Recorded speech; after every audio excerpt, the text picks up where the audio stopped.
ইতিহাসের পাতা উল্টালে কিছু নাম ক্ষেত্রভেদে দ্বিমুখী আলো আঁধারির জন্ম দেয়। তেমনি এক চরিত্র সাবেক লেফটেন্যান্ট কর্নেল আব্দুল আজিজ পাশা। ৭১-এ পাকিস্তান সেনাবাহিনীতে কর্মরত থাকলেও যোগ দিয়েছিলেন বাংলাদেশের মুক্তিযুদ্ধে। দেশ স্বাধীন হওয়ার পর দায়িত্ব পালন করেন বাংলাদেশ সেনাবাহিনীর আর্টিলারি রেজিমেন্টে। পরবর্তীতে রোম কিংবা জিম্বাবুয়ের মতো গুরুত্বপূর্ণ আন্তর্জাতিক মিশনে তাকে পাঠানো হয় কূটনীতিক করে।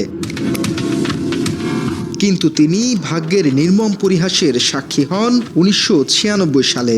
আওয়ামী লীগ সরকার ক্ষমতায় আসার পর তাকে কূটনৈতিক দায়িত্ব থেকে সরিয়ে চাকরিচ্যুত করা হয়, কারণ তিনি ছিলেন ১৯৭৫ সালের ১৫ই আগস্ট দেশের ইতিহাসের সবচেয়ে গুরুত্বপূর্ণ শেখ মুজিবুর রহমানকে উৎখাতের অন্যতম কাণ্ডারি। একই বছরের ৩রা নভেম্বর জেল হত্যাকাণ্ডেও অভিযুক্ত করা হয় তাকে। এরপর দীর্ঘ প্রবাস জীবন শেষে ২০০১ সালের ২রা জুন জিম্বাবুয়েতে রহস্যজনকভাবে মৃত্যু হয় দেশপ্রেমিক এই সামরিক কর্মকর্তার।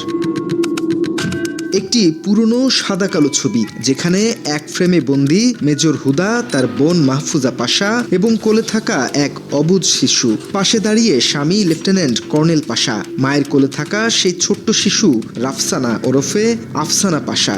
বাবার মৃত্যুর পর সব ঝড় ঝাপটা একাই সামলেছেন। ৪৭ বছর বয়সী এই নারী উত্তরা একটি ফার্মে চাকরি করে শক্ত হাতে ধরেছিলেন পুরো পরিবারের হাল, কিন্তু আওয়ামী লীগ পিছু ছাড়েনি ততদিনেও।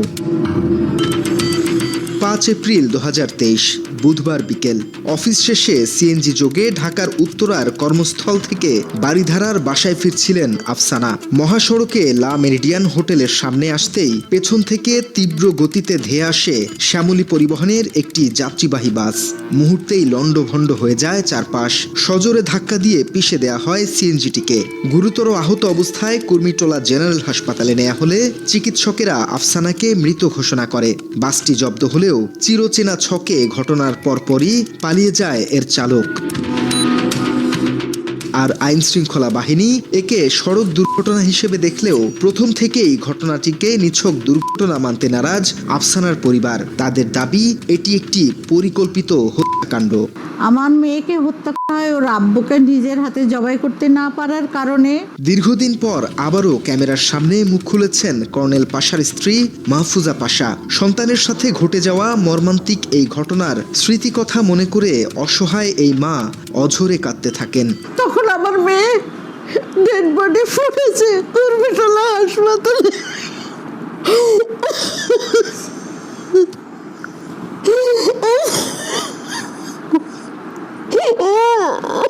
তার অভিযোগের তীর অত্যন্ত সুনির্দিষ্ট এবং লোমহর্ষক। সাক্ষাৎকার এবং তার দেয়া বিভিন্ন গোপন নথির সূত্র ধরে জানা যায়, আফসানার উপর দীর্ঘদিন ধরেই নজরদারি করা হয়।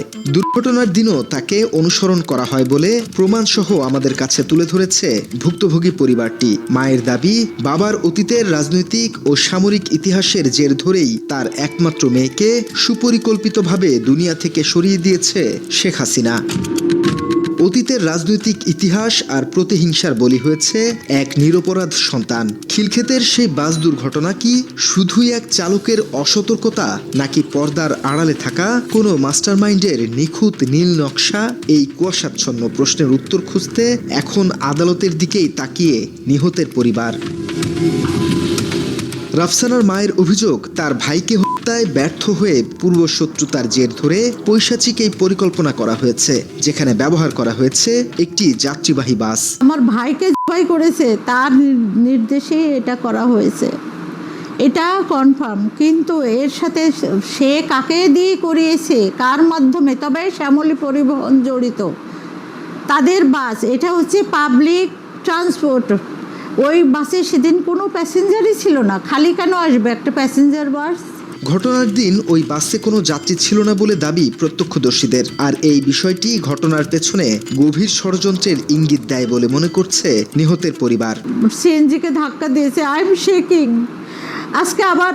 কিন্তু এটা আমি একদম ভাবিনি যে আমার মেয়েকে টার্গেট করেছে। আমি ভাবছি যে ওই রোডটা খারাপ, ওখানে ধাক্কা ধুক্কি লাগতেই পারে, এটা বোধহয় ওইরকম, আমি অন্যভাবে নিতেই পারিনি। ঘটনার পর খিলক্ষেত থানায় মামলা হলেও আদালত চত্বরে আসামিদের কোনো অনুশোচনা ছিল না বলে অভিযোগ পরিবারের। উল্টো নিহতের পরিবারকে ওই চালক হুমকি দেয় বিভিন্নভাবে। এই যে এই মাসে ডেট ছিল, ওই ওই ড্রাইভার আসছে কোর্টে, সেভেন কোর্টে আমাদেরকে হুমকি দিচ্ছে।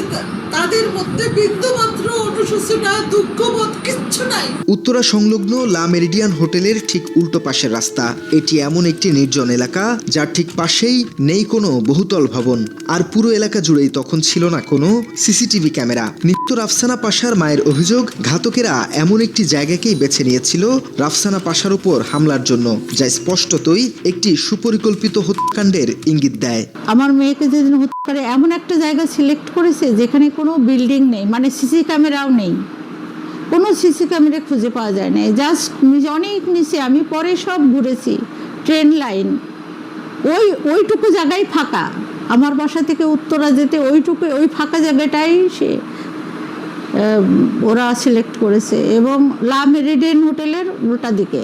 ঘটনার দিন অফিস ছুটির পর বিকেল আনুমানিক 4:15 নাগাদ রাফসানার গতিবিধি অনুসরণ করছিল তার এক সহকর্মী। নিহতের মায়ের দাবি, রাফসানার কর্মক্ষেত্রের সামনে থেকে সিএনজিতে ওঠার সময় চালকের আচরণও ছিল অত্যন্ত সন্দেহজনক।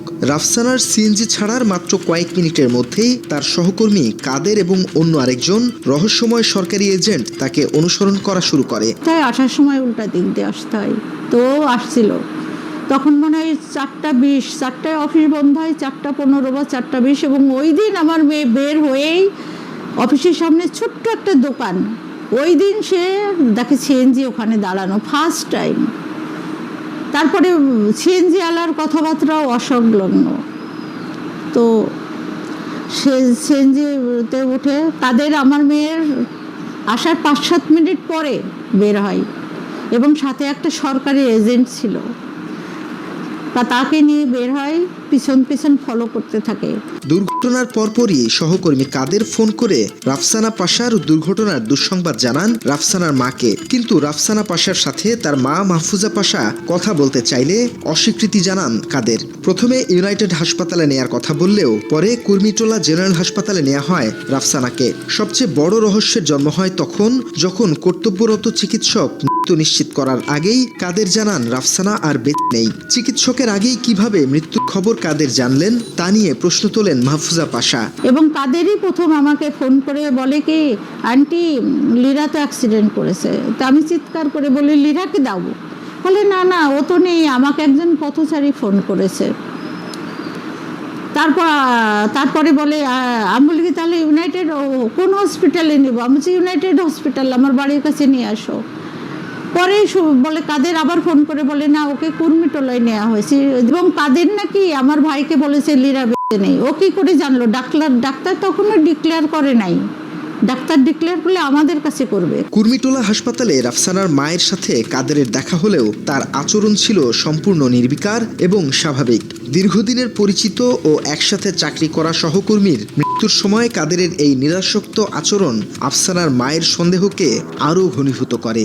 তখন আমি দৌড়ে গেলাম, দেখলাম কাদের বসে আছে হসপিটালের বাইরে, এরকম ওয়াল মতো আছে, ওখানে বসে আছে পার্টিশনের উপরে। তারপর আমাকে উঠে দাঁড়ালো না, আর এবং যে কথা বললো ফোনে, একদম ওর কণ্ঠ সম্পূর্ণ স্বাভাবিক, সম্পূর্ণ। একটা মেয়েকে সে 14 বছর 15 বছর ধরে চেনে, আমার মেয়েকে, কোনো রকম অস্বাভাবিকতা তার মধ্যে পরিলক্ষিত হয়নি। মৃত্যুর দিন আফসানার সহকর্মী তামান্না চৌধুরী হাসপাতাল থেকে মৃত্যু সনদ হাতিয়ে নেন, এবং সেই রাতেই আফসানার ব্যক্তিগত ফেসবুক আইডিতে কোনো অনুমতি ছাড়াই রিমেম্বারিং করে দেয়া হয় বলে অভিযোগ করেন এই ভুক্তভোগী মা। তার আরও দাবি, অফিসের সিসিটিভি ক্যামেরা রহস্যজনকভাবে নষ্ট করে রাখার কারণে সেই তথাকথিত সরকারি মেহমান কে ছিলেন তা সিসিটিভি ফুটেজে দেখা সম্ভব হয়নি। ঘটনার কিছুদিন পরই রাফসানার অফিস সহকর্মীদের বিপুল অর্থ লেনদেন এবং সামাজিক যোগাযোগ মাধ্যমে উৎসব করার ছবি রাফসানার মায়ের এই দাবিকে আরও জোরালো করে। রাফসানা পাশার হত্যাকাণ্ড ছিল কোটি কোটি টাকার প্রজেক্টের অংশ।